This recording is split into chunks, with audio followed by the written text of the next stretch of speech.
Hello, Supercoaches. It's round 22, the preview podcast. A massive week because the final week before head-to-head finals. Huge panel as well. We've got 4 people on the panel, which is rare, with Rob, Jett and Tim from the SC Playbook. Rob, I'll start with you. How's your team travelling? It would have been better if Jett's useless team and much beloved Nicho Hynes had delivered for me. I had Edwards as captain and last second thought, I'll be smart. I'll switch it over to Nicho. And that game was a punish to watch and that performance was too. Well, we played each other in the News Hardcore League and I beat you by maybe 100 points off the top of my head. Where are you ranked these days? About 100 points behind you off the top of my head. Yeah. We were equal a couple of weeks ago, and then I don't know what's happened to your team. Jett, how's your team travelling? Yeah, I'm just treading water. I had the captain on Nicho as well. I had a few good scores this week, but a few low ones just sort of let me down. So just sort of treading water at the moment. And Tim, you're flying. I'm going all right, mate. I'm tick over 2,000, so a few trades in the bank. I've got 8 coming into the round, so sitting not too bad, mate, and hope you make a few moves on the run home. So speaking of trades, what are you thinking this week? I was waiting for lockout Monday, and I was just waiting to see could I go Hughes to Cleary in one hit, and I ended up being $1,000 off it. So, I mean, that one picks itself. Hughes to Cleary, then I need to find $1,000 elsewhere. I've got a few options, but I'm still hanging on to a few of these injured back rowers. So thinking Kalamatangi down to Isaah Yeo. Ooh, interesting. I actually have Yeo in my no-go zone. So I saw that. We'll get to that in a sec. What trades are you thinking? Yeah, I've got a couple up my sleeve. So I've got Josiah Karapani there, so I'm going to move him on. I really like the look of Taylor May since he's come back. He's just looked like a beast. Like he scored 49 on the weekend, and they scored 2 points. So he's a little pod. I think there's only like a couple hundred that have brought him in this week. So yeah, Taylor May in for me. Well, I've got Hughes and Hamoli, so both are going out, and I'm bringing in Cleary and Yeo. I had Yeo as my no-go zone with an asterisk last week. Yeah. Yeah, and I said this could make me look silly. He's every chance to score between 80 and 90 if he jags an attacking stat. And what was it, the first half, he put someone through for a try assist. I'm like, oh, there I go, looking stupid. So. I'm sorry, did the Hamoli play last week? Oh, I had Hamoli last week. I brought him in instead of Yeo. So, that was a good week. Yeah. For me, I'm going Rinakama. I'm going with a genuine cheapie who this you week. Have like poo-pooed. Hey, you pooed him as a buy. No, I like him. Well, I poo-pooed him when he got left out. I just last like week. saying poo-poo, and now I've got your facts are wrong though. I love Rinakama. I think he's great, but it's been obviously got left out last week. But the injuries now with Connor Tracy out for probably 3, maybe 4 weeks. He should get a month in that team. He is a high work rate winger in a good team. So I can play him over those 4 weeks if I have to. I don't have to this week. And it frees up $300K to spend elsewhere. I grabbed him pardon me. I grabbed him before his first game. New South Wales Cup stats were pretty good. He's averaging 21 runs a game in his 2 games in the NRL. Real good base on him, and hopefully he lobs outside, like where Kiraz has been playing outside Stephen Crichton there, which would be even better. Tough run home, but as you said, mate, he'll play most of the games on the run home. When Connor Tracy's back, he's still only at worst 1 injury away. If he plays well enough, he'll keep a spot over Naro Tuala, and if you can free up all that cash in one hit and have a playable option, it helps. Yeah, I think it's better that he's a better option than going with a genuine nuff this week, which I'm sure you'll agree with because you're an anti-nuff man. I'd prefer to have. I prefer to have a bloke I could play if I need to, rather than get another nuff, and I've already got like 3 or 4 nuffs. Jeez. Yeah, so it could get tricky if someone else comes back and then he gets pushed out of the team. So when's Montoya due back? A couple of weeks? 25 with the neck injury, plus Connor Tracy's due back at about the same time. Yeah. So he can't even train for 3 weeks with his injury, and then might need another week of training just to get his fitness back. Yep. We'll see what happens. EPL Supercoach has launched. The numbers are off the charts, so if sign up, get involved in that. We also have NRL Supercoach finals launching pretty soon. I'm not talking about your head-to-head finals that start next week. I'm talking about a solo game, a short form game of Supercoach to run during the actual NRL finals. So we're getting pumped for that. Mate, I was just counting down the days to the end of the regular season in Supercoach, and I'm meant to work in sort of NRL media, and I was like, get to the end of the regular season, Supercoach is done, feet up. Then I saw that announced, and I'm just like, oh, another month of work. What a great plug for Yeah. Supercoach finals. Yeah, no, I can't wait for it, obviously. Ed Fitzsimmons' work ethic. I've got to sit in a chair and talk about football. I know. Oh, my God. I have the toughest job ever. I'm excited for it, Tommy. On to the no-go zone. So we mentioned Isaah, you're into him. Tell us why. I just think he's about 530 odd K. He's a proven gun in Supercoach. Averaged about 74 points last season. And look, he's down this year. Ivan Cleary's been resting his Origin players over that period. Not that you sort of bank on Isaah Yeo for attacking stats, but he's had bugger all tries, assists, all of that this year. He had a try assist on the weekend, but on top of that, mate, the base was back up. He had, I think, 61 in base on the weekend in a game that was very convincingly won. He got an early shower in that game as well. We know he's an 80-minute man for the Panthers, who are now, especially off the back of the Warriors loss to the Titans, playing for a top 4 spot if they can continue their charge. They've got a tough run home, so I think there's going to be a lot of tight games where he plays his 80 minutes. Look, he's a sit v start sort of one. Squad depth is pretty good for most sides at this time of the year. You don't necessarily have to play him each week, but as a manner of freeing up cash and building depth in your squad with all these injuries hitting, I think he's a good play. Yeah, I mean, my question for you though is, if you didn't need to free up this cash, this $1,000 that you're short to get Cleary, would you be bringing Yeo in? I think it probably suits in your team situation, but would you be doing it otherwise? Because I have 8 trades going to the round, I'm happy to free up a bit of extra cash. So that'll leave me about 80k in bank, and there's sort of only 2 players that I've really got my eye on for the run home that I would say I need. One of them is sort of Payne Haas, who is a watch for me this week, who's dealing with some injury concerns, and I think I'm about the only person out of about 170,000 Supercoaches who doesn't own Herbie Farnworth. Has not gone well for me, so he's one that I also probably after this week need to just downgrade elsewhere, upgrade like a Karapani and get him in. So I'm happy to free up a bit extra cash, but by no means is Yeo a must or a gun buy by any means, but I think he's a very reliable player. He'll score well when needed, so yeah, I don't mind the play. Yeah, for me, he's just not sexy enough for me. He's high boring. score of 90 for the season, so I'd prefer to go elsewhere, spend big on, let's say, Hudson Young or someone else.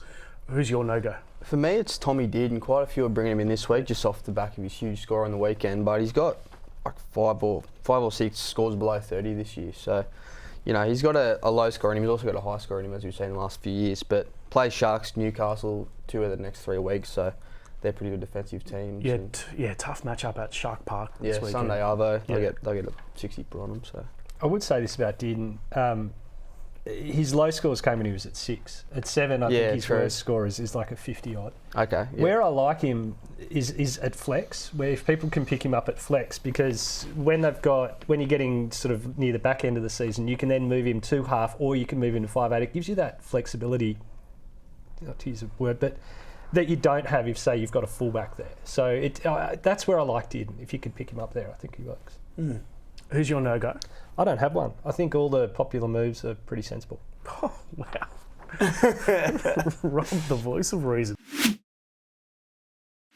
This is the move that you shouldn't make, but you can't help yourself. What are you thinking, Jett? For me, it's Reece Walsh. I bring him in every year, and he's just like you said last week. He's like, "What are you doing with Reece Walsh?" But I bring him in every year, and I either captain him or vice captain him every week. So I'm going to do the same this week. It's an awesome matchup against South Sydney at Suncorp. I can't see South getting up 2 weeks in a row for like the brave defensive effort they put on last Saturday night. So I think Reece Walsh is going to fire, and you watch that left edge of the Broncos just be on fire when everyone sells Karapani, and he's not there. Yeah. So I think Whiten was about the only thing that kept Souths in that game, and he's gone. So like they're running out of anything that can lift them. And Sean Kepi is the next best player in the team. Yep.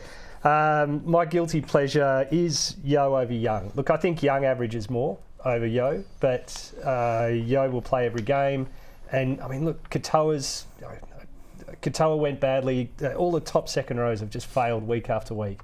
At least with Yeo, I'm locking in 55, and I should lock in 65. For me, it's kind of similar for me. I'm thinking of going Harry Grant over Hudson Young. I feel like I've talked down Hudson Young so much that I can't go there. He's carrying that osteitis pubis injury, which when you watch him play, you don't notice it at all. He's killing it. He's the best 2RF in Supercoach by 8 points per game.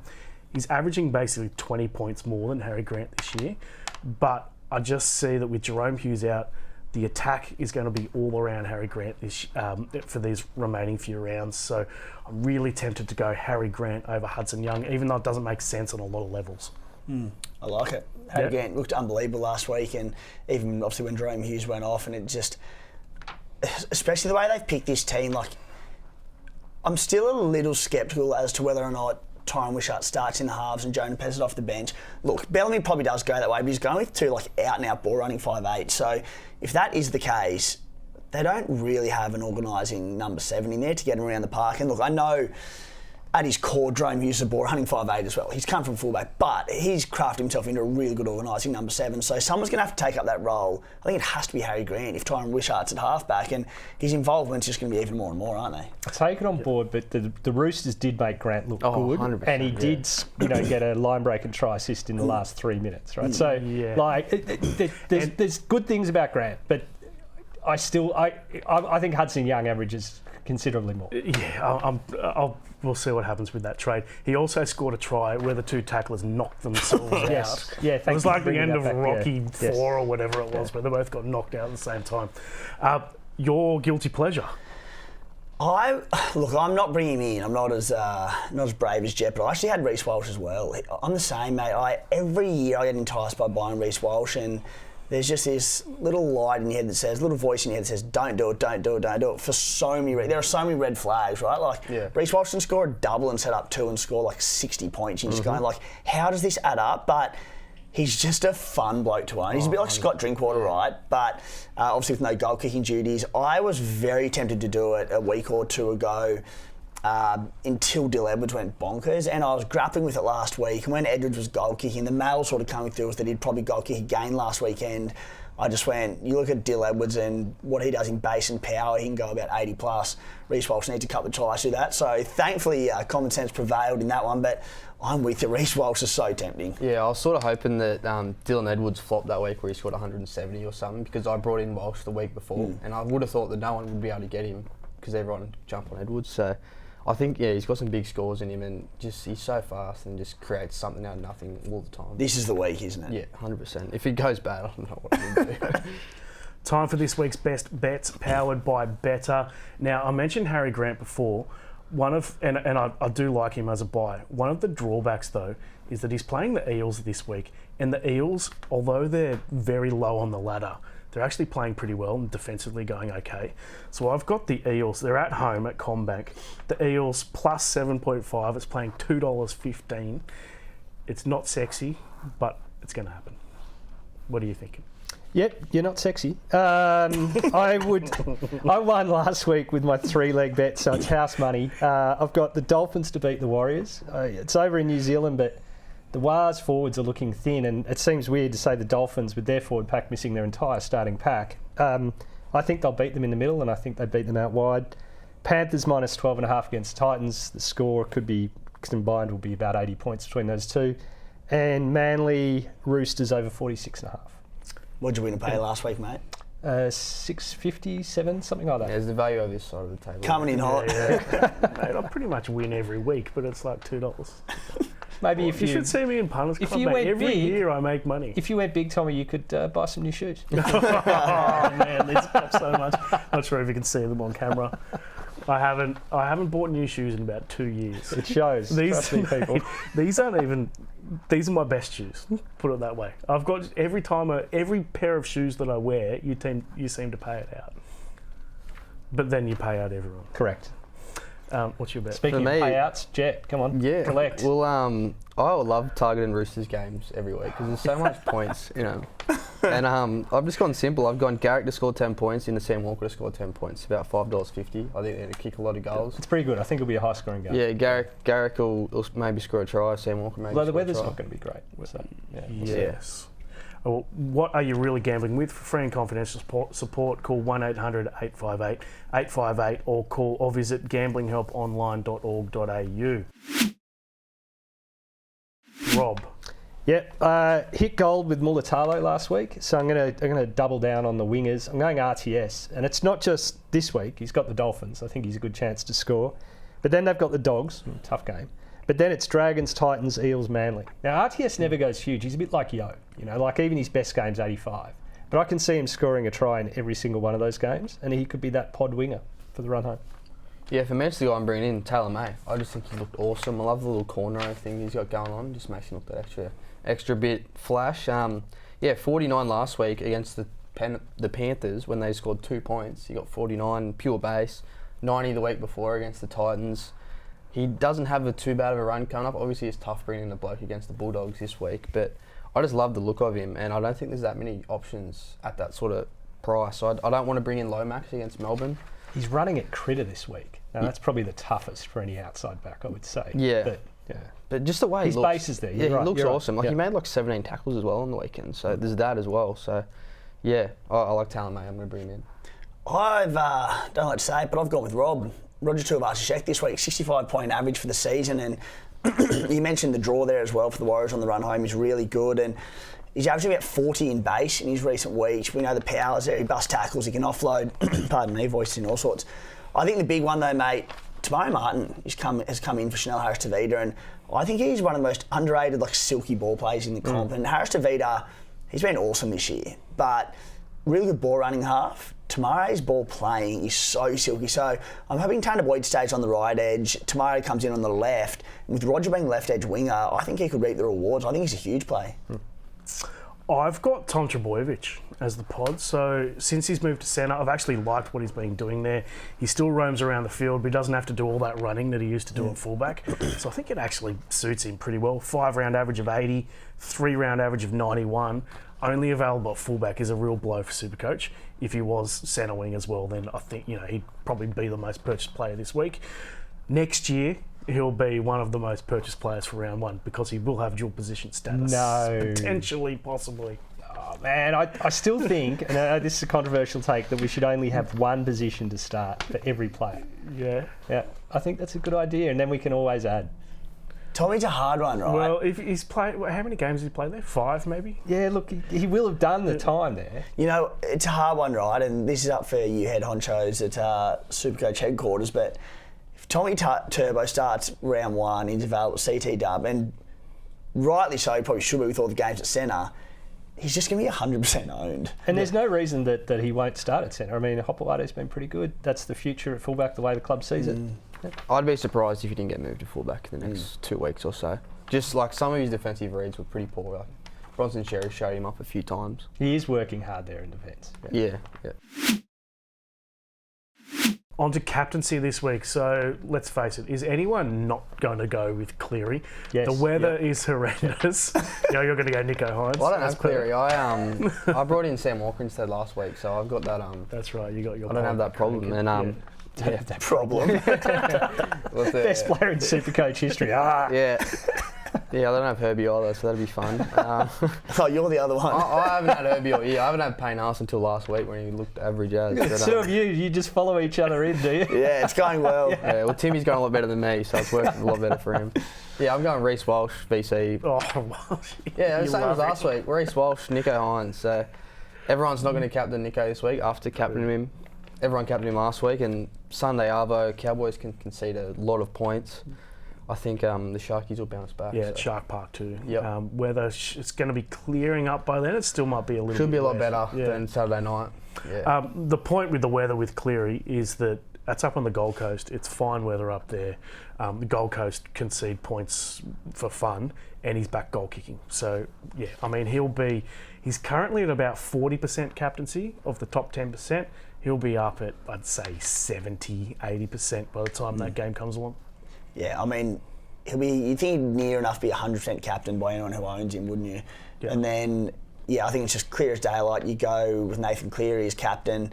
Sneaky little one, if you don't, or even for yourself, Jacob Kiraz at fullback tending. Yeah, should be a safe option. Tigers. He'd take 100 runs and, Do you see him actually getting a lot more work at fullback? That's my thing with Kiraz. It's not like how many more runs could he get that he he was taking 2 hit-ups a time sometimes on the wing and getting an offloader. Yeah. I like it because he'll be chiming in different sides, but I just don't know how much more work he gets. I'm with you, Rob. Like, he already has 25 plus runs on the wing most of the time anyway, and offloads and does that. I think the one that may go up, like the key area, is just tackle bust. Because he'll be getting kick returns and that, he's just going to scamper across field and go, thank you. But, like, to your point, I don't think... he had one game at fullback last year and he scored 52. It's a bit like when... I think people are thinking of, like, Joey Manu. When Joey Manu used to go from centre to fullback and would have 28 runs a game, Joey Marnie would have 10 runs at centre. Kiraz already has 25 runs on the wing. Plus he's sitting outside Critter, which is a pretty good place in attack. Yeah, I'm not sure how it's going to go, and I don't know if Kiraz is a ball player. He could be. Certainly before the line is what I mean. He's obviously a ball player with his offloads. In fact, he outscored Luke Brooks on the weekend just in offloads alone. But Kiraz could. He's a sneaky late in the round captaincy option for sure. Yeah, I'm just playing it simple. Herbie VC and Cleary C. Yep, that's going to be very popular this week. Your final thought, Rob? I know you've been waiting for this moment, and Frank's not in the room, so you can... No, I've got nothing angry. I'm actually going to do a public service, and I don't know if you guys have seen it, but Shawsy, it's a Canadian show based around ice hockey. It's on Netflix and SBS. It's hilarious. Watch it. Thanks to Rob, Jett, Tim. We'll catch you next week.